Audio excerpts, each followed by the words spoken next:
So today I'm going to be discussing test marketing. The founder of Redbox actually test marketed his business.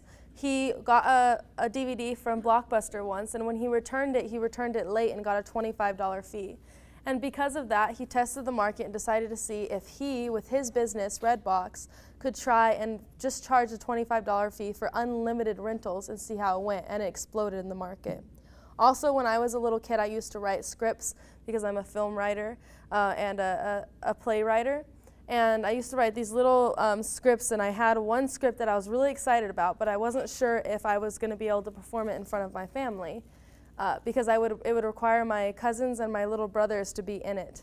So I went around to my family and I asked them all what they thought of the idea. It was a story about symbolism. Santa Claus, the Easter Bunny, and the Tooth Fairy. It was when I was 10 years old.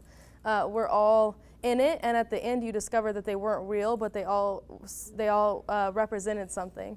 And so my family thought it was really cool. They thought it was an idea that they didn't expect a 10-year-old to come up with, and I ended up getting my brothers and my cousins to be in it, and I performed it for Christmas.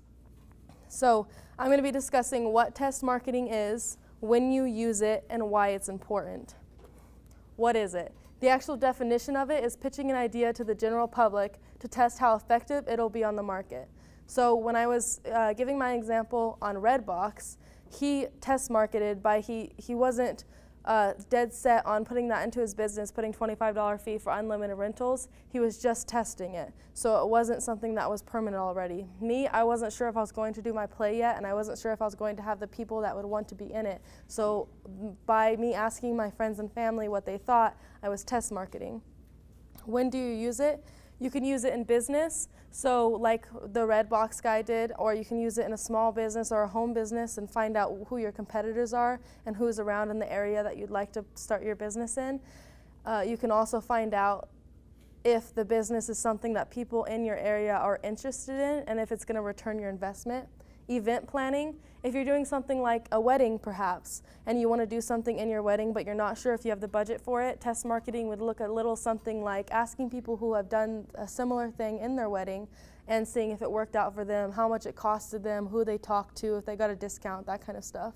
Creative writing, this is where I use my test marketing. It's in books and in film scripts.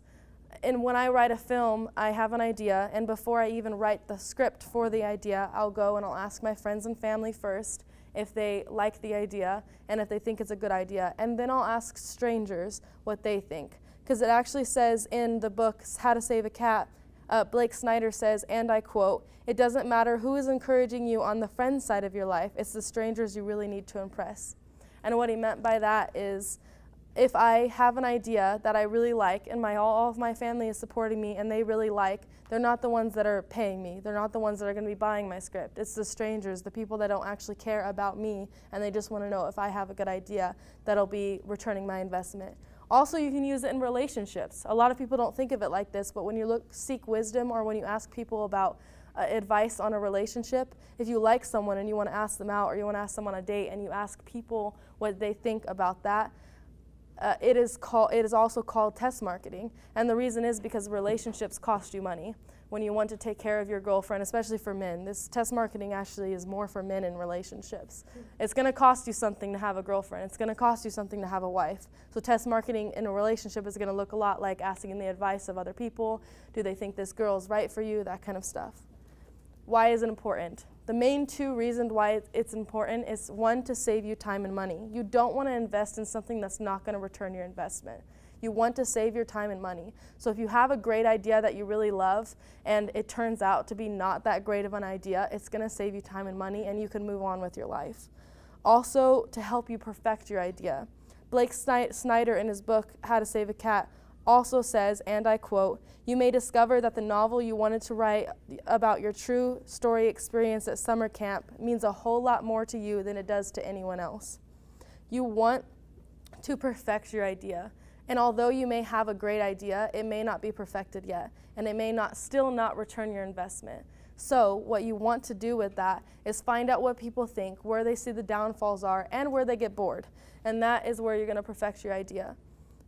Also, to conclude and recap, What is it? It's pitching an idea to the general public. When do you use it? You can use it in business, event planning, creative writing, and relationships. And why is it important? Well, there's many reasons why it's important, but mainly to save you time and money and to perfect your idea. Thank you.